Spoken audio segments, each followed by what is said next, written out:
My sister threw a giant kids' brunch. Face paint, magician cupcake tower. 89 kids got invites. Except my daughter. When I asked why, my mom said, "She's too sensitive, she wouldn't have enjoyed it." I just nodded. I did this instead. 3 weeks later, the party photos disappeared. And so did her business license.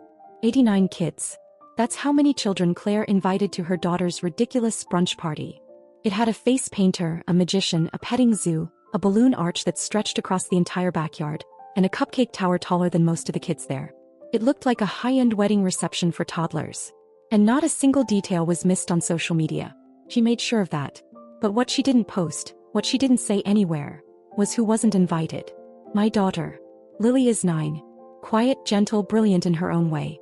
She's not the loudest in the room, and she's definitely not the kind of kid who demands attention. Maybe that's why they never liked her. Claire's kids, by comparison, are walking sound effects. Always screaming, always breaking something, always being rewarded for it. I've spent years watching my daughter get passed over, get ignored, get told to go play outside, while the rest of the kids opened gifts or had cake. I let it go too many times. But this was different. I didn't find out from Claire, from my mom. I found out from another mom at school who asked if Lily was excited about the big party this weekend. I said I hadn't heard about it. She looked confused, awkward, like she just realized she stepped into something. That's when I knew. I called my mother. Asked if she knew about it. She said yes, like it was obvious. When I asked why Lily wasn't invited, she said, "She's too sensitive. She wouldn't like it." She said it like she was protecting her. Like Lily was the problem. I didn't argue. I just nodded, said, "Okay," and hung up. I felt something inside me lock into place right then. Something cold. Something final. I didn't tell Lily. That weekend I took her out for sushi, then to the bookstore. She picked out a graphic novel and a puzzle, and we sat on the curb eating ice cream like nothing was wrong. She was happy. She had no idea 89 of her classmates and cousins were laughing in Claire's backyard without her. That they were eating cupcakes and watching a magician and taking pictures in front of a glitter backdrop while her name wasn't even mentioned. 3 weeks later, Claire's party photos disappeared from Instagram and Facebook. All of them. Like they'd never existed. Her business license. Gone too. Just vanished from the state registry. She didn't know it yet, but this wasn't the work of some glitch or bureaucratic error. This was just the beginning. Because if they were going to treat my daughter like she didn't exist, I was going to show them what it looked like when someone really disappeared.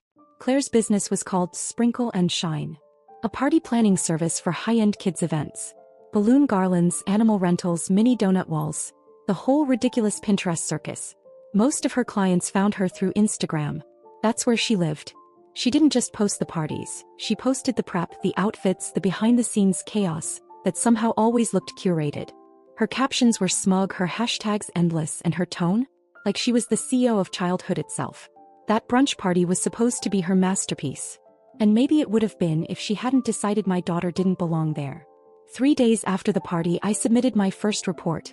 Copyright violations.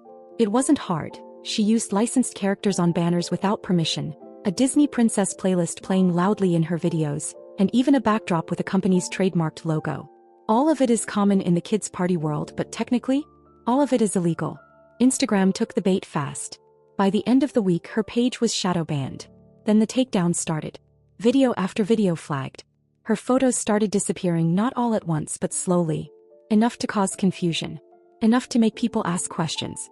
Then came the anonymous tip to the city. She'd been running her business from home without the correct zoning permit. Neighbors had complained before, mostly about traffic and noise, but I gave them the push they needed. The right forms, the right language, the right tone to sound like a fed-up resident who'd had enough of petting zoos and parking chaos every Saturday. Her business license was flagged for review. Temporarily suspended, the notice said. Claire posted a black screen on her Instagram stories with white text. Jealousy is a disease. Get well soon. Subtle. As usual. She didn't know it was me yet. She thought maybe it was a competitor, maybe an algorithm glitch. But I could see it starting to crack. He stopped posting so much. Her bookings slowed. One mom canceled after asking why she couldn't find the brunch photos anymore. Claire tried to spin it, said she was revamping her brand. But you could hear the panic in her voice when she talked to my mom on the phone. My mom, of course, took her side immediately. She's under a lot of pressure, Monica. Why can't you be more supportive? I didn't bother responding. I just stared at her. Supportive? After what Claire did to Lily. After years of treating my daughter like some fragile inconvenience while praising her own kids for existing loudly? The next Sunday we were all at my parents' house for dinner. Claire didn't look at me once. Barely acknowledged Lily. My dad tried to pretend everything was fine like always. My mom asked Lily what she was reading these days and then cut her off before she could finish her sentence. It was like watching a bad play you've already seen too many times. That night, while Lily was brushing her teeth, I asked her what she wanted to do for her birthday this year. She said, maybe we could bake cupcakes and invite some friends over? I told her we could do that. But quietly, in the back of my mind, I was planning something else. Not for her party. For Claire's next one. If there was going to be a next one. 2 weeks later, Claire announced a new event on her business page. It was supposed to be a woodland fairy brunch for a high-profile client. Some local influencer mom with twins and a brand deal with a baby food company. Claire hyped it up for days. She posted sneak peeks. Fairy wings drying in her garage, flower crowns on mannequins, pastel mushrooms made of foam. It was supposed to be her comeback after the so-called glitch. I let her finish setting it all up. The day before the event, everything was in motion. Vendors scheduled, ponies booked, the entire setup confirmed with the client. Claire even posted a smug little story, "You can't dim what still shines."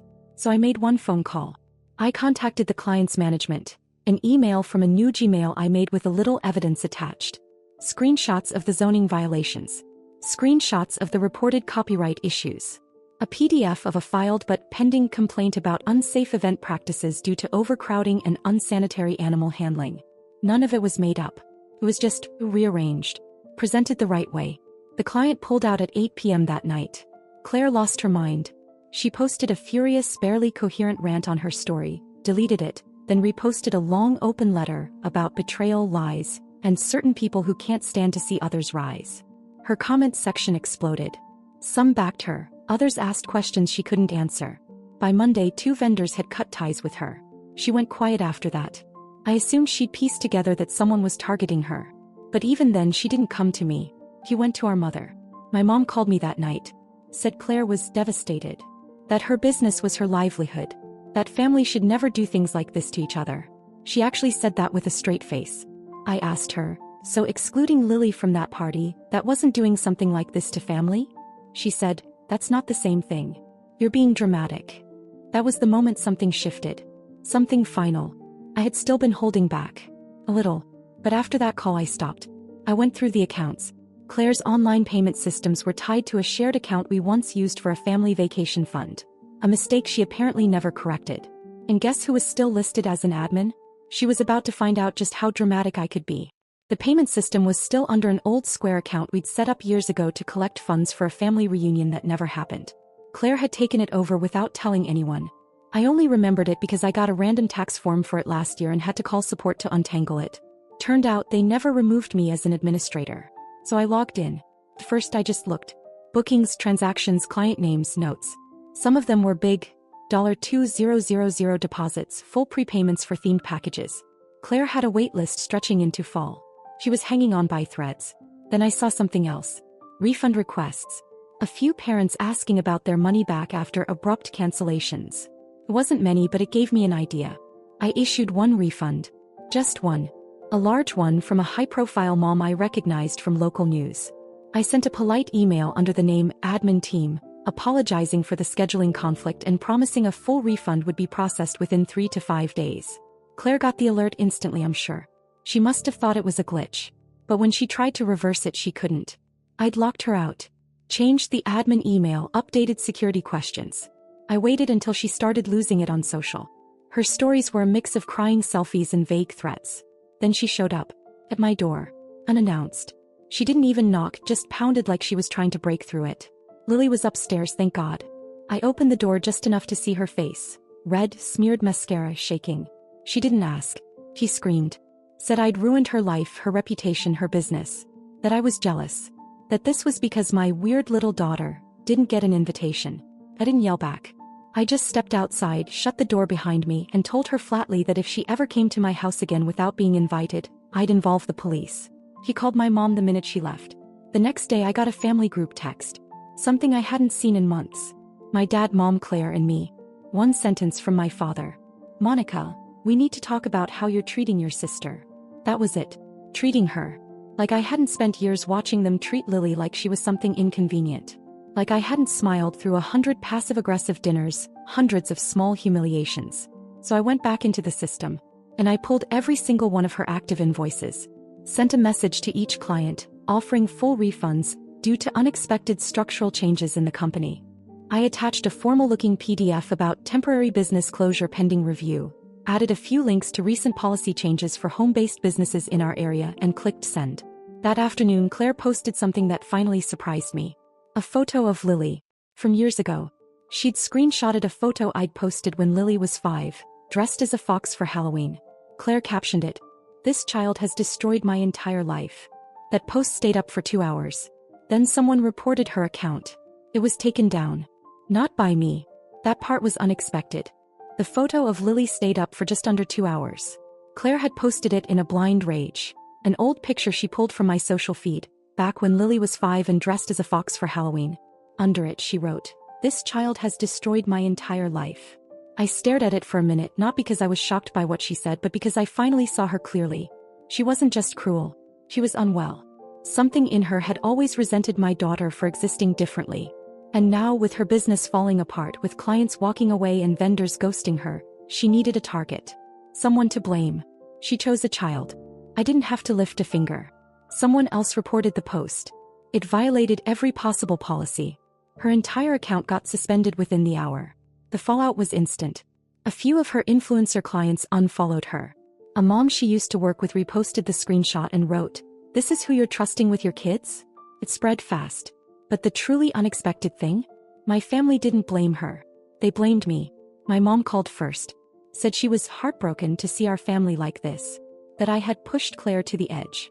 That I should have handled it privately, if I had issues with how things were run. I asked her if she saw the post. She hesitated, then said, she didn't mean it the way it sounded. Right. So it's okay to publicly vilify a child now as long as you don't mean it. Then came the group text. My dad, Claire, my mom. All of them asking me to make things right. There was no apology. No acknowledgement that Lily had been wronged. Just pressure. Expectations. My dad actually had the nerve to say, "At the end of the day, she's still your sister." That line did something to me. For years, I tolerated everything for the sake of that sentence. She's your sister. They're your parents. It's family. I let it excuse every dig, every slight, every silent dinner where Lily was left out, and I had to pretend it was normal. So I stopped pretending. I went back through the family trust paperwork. Years ago, our grandmother had set up a modest fund in a joint account for whoever took care of her. Claire didn't visit her once in the final year. I did, every weekend. Grocery runs, medications, company. Claire didn't even show up at the funeral. But somehow her name was still attached to the account, quietly draining it to pay bounce fees and refund charges for her collapsing business. I visited the bank in person. Brought the will. The manager checked everything and nodded. Legally, the funds were mine. I transferred them out. Froze the account. Claire wouldn't see a cent more. The fallout was immediate. She tried to call me 14 times in one night. Left voicemails. Sobbing, screaming, begging. Then she escalated. Called my workplace pretending to be a concerned client. Claimed I was emotionally unstable and harassing her children. I work in accounting. My boss isn't easily rattled. She forwarded the message to HR just in case and then sent me a screenshot with a one-line note. "I'm assuming this is your sister."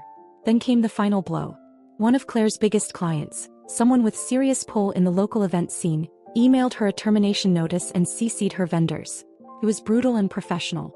They cited reputational concerns and a pattern of erratic behavior. One paragraph stood out.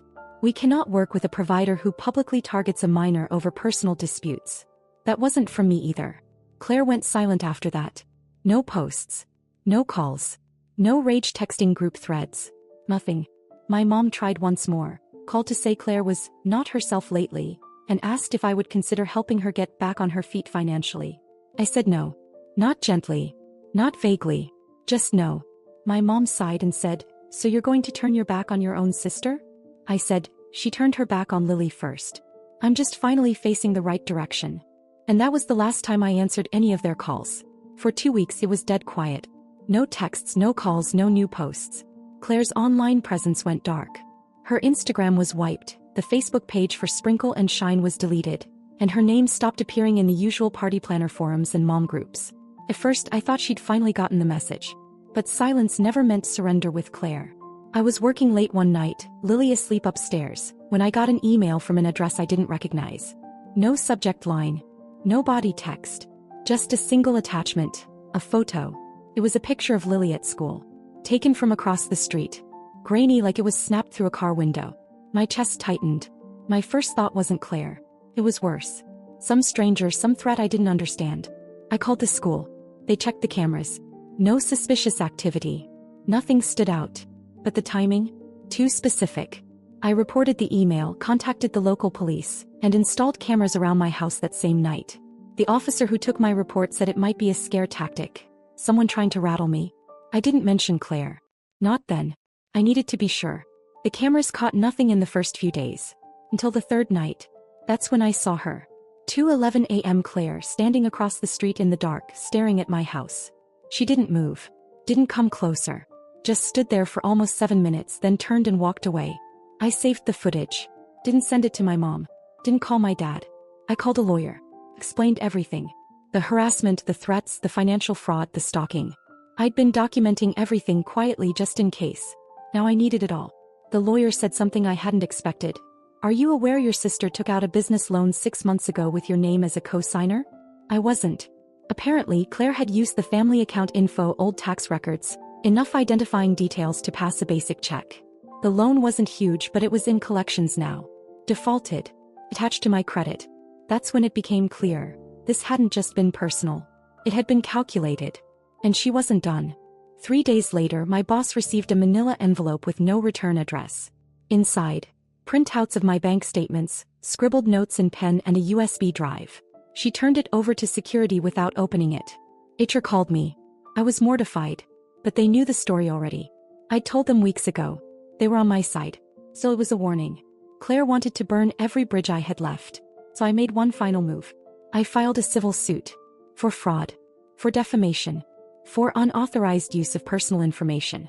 I had the emails, the screenshots, the business records, the footage. It wasn't about the money anymore. It was about stopping her before she did something worse. The suit was filed on a Friday. She was served on a Tuesday. She didn't show up to the first hearing. But someone else did. A man. Early 40s. I'd never seen him before. He introduced himself after the session. Said his daughter had gone to one of Claire's parties last year. Then he paused. I think she might have done something to us too, he said. But we were too embarrassed to say anything. He pulled out his phone. Showed me an invoice, twice what Claire usually charged. Then another photo. The same fox costume Lily wore. But it wasn't Lily in the picture. It was another little girl in a different city at a party Claire threw 5 months ago. A prop maybe. Maybe more. Something much deeper was hiding in the ashes. And now I wasn't the only one looking.